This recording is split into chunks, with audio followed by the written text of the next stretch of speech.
दोस्तों, कहानी शुरू करने से पूर्व एक विनम्र निवेदन है कि जो कुछ भी आप कहानी से सीखते हैं कमेंट में 2 शब्दों में ज़रूर लिखना और साथ ही नमो बुद्धाय भी ज़रूर लिखना। किसी आश्रम में एक महात्मा अपने शिष्यों के साथ रहा करते थे। वो महात्मा बहुत ही ज्ञानी और विद्वान थे। उसी तरह उनके शिष्य भी उतने ही होशियार और बुद्धिमान थे।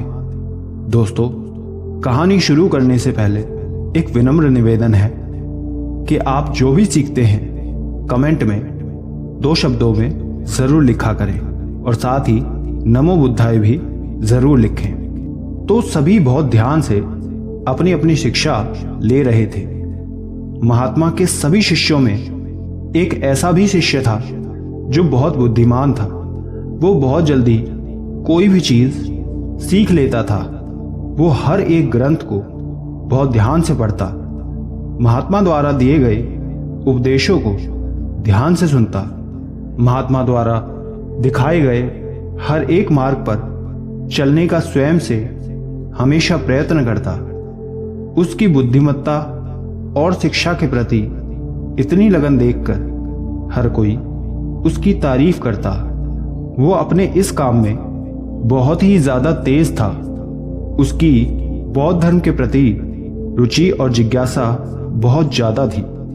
वो शिष्य जब भी कुछ पढ़ता उसे एक बार में ही समझ जाता और जब किसी अन्य शिष्य को वो एक बार में समझ नहीं आता तो उसे भी वो सिखा देता। उसे कभी भी पुनः कोई भी चीज समझने की आवश्यकता अब तक नहीं पड़ी थी। महात्मा उस शिष्य के इस गुण से अवगत थे। एक दिन महात्मा सुबह सुबह अपने सभी शिष्यों को उपदेश दे रहे थे। उपदेश देते समय महात्मा ने एक ऐसे शब्द का उच्चारण किया जो उस शिष्य को समझ नहीं आया, लेकिन वो उसे पुनः महात्मा से उसका अर्थ भी नहीं पूछता। उपदेश पूरा होने पर वो अपनी कुटिया में जाता है और सारे ग्रंथों को खोलकर बैठ जाता है कि कहीं तो उस शब्द का अर्थ लिखा ही होगा। वो सारे ग्रंथ ढूंढ लेता है किंतु उसे उस शब्द का अर्थ नहीं मिलता। अब वो व्याकुल हो जाता है कि आज से पहले ऐसा कभी नहीं हुआ कि उसे कुछ पढ़ने पर समझ ना आए। वो अब किसी अन्य शिष्य से भी पूछने में संकोच करता था कि कहाँ वो सबको सिखाता था और आज उसे पूछना पड़ रहा है। वो काफी सोच विचार करने लगता है कि अब वो क्या करे और क्या नहीं। तब वो अपनी व्याकुलता में महात्मा के पास पहुंचता है। उस समय महात्मा अपनी कुटिया के बाहर बैठकर ध्यान कर रहे थे। वो उनके पास जाता है और कहता है कि गुरुदेव, मैं शुरू से लेकर आज तक जो कुछ भी मैंने सीखा है, पढ़ा है, उसे एक बार में ही या तो सीख लिया है या समझ लिया है, किंतु आज पहली बार ऐसा हुआ जिससे मैं बहुत निराश हूं। यह सुन महात्मा पूछते हैं कि ऐसी कौन सी बात है जो तुम्हें निराश कर रही है। ये सुन शिष्य कहता है कि मैंने आज तक अपनी प्रतिभा से सारा ज्ञान स्वयं में अर्जित कर लिया है। आज से पहले कभी ऐसा नहीं हुआ कि मैं किसी प्रश्न का उत्तर नहीं ढूंढ पाया, लेकिन आज वो हुआ। आपके द्वारा दिए गए आज के उपदेश ने मुझे संकट में लाकर खड़ा कर दिया। उस एक शब्द का अर्थ मैंने ना जाने कितने ग्रंथों में ढूंढ लिया होगा, लेकिन उसका अर्थ मुझे अब तक समझ नहीं आया। मुझे समझ आ ही नहीं रहा कि ये सब कैसे हुआ। ये नहीं होना चाहिए था। मैंने पूरा ज्ञान अर्जित किया, मुझे तो सब आता है, फिर आज कैसे मैं चूक गया। उस शिष्य का ये शब्द सुन महात्मा समझ जाते हैं ये शिष्य नहीं, उसका अहंकार बोल रहा है।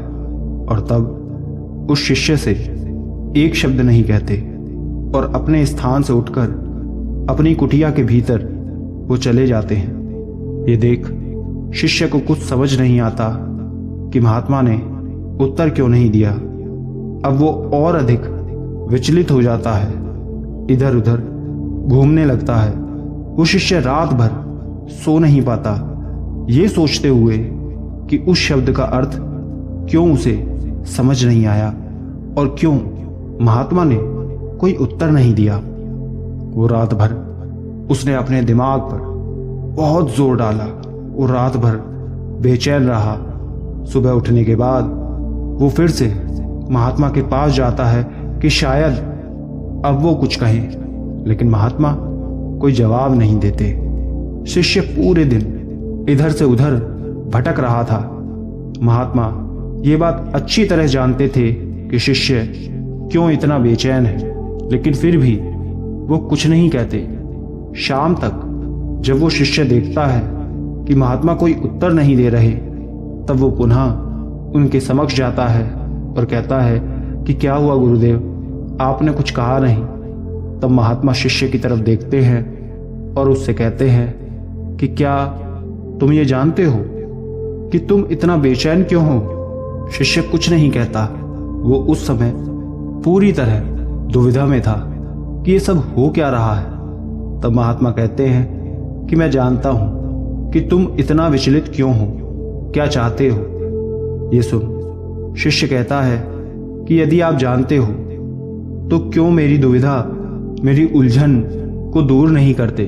मैं कब तक ऐसे परेशान रहूं? ये सुन महात्मा कहते हैं कि ये परेशानी तो तुमने स्वयं उत्पन्न की है।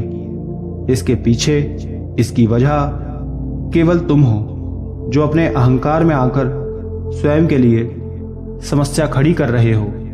भला ऐसा अहंकार किस काम का जो ना तुम्हें खाने दे, न सोने दे, हर वक्त विचलित रखे। ये सुन शिष्य कहता है कि आप कहना क्या चाहते हैं गुरुवर? मैं कुछ समझा नहीं। तब महात्मा उसे बताते हैं कि वत्स, अहंकार व्यक्ति की बुद्धि भ्रष्ट कर देता है।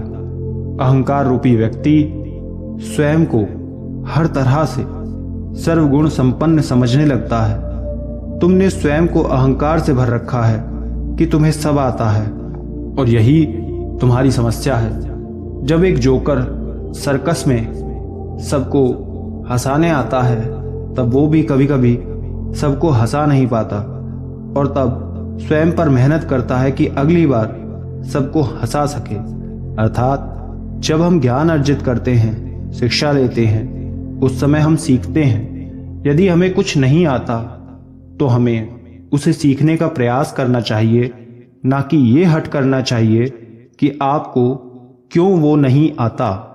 यदि तुम्हें सब आता है और कभी कोई चीज नहीं आई, तो समझदारी इसमें है कि आप उसे सीखें, ना कि ये सोचें कि आपको ये क्यों नहीं आया।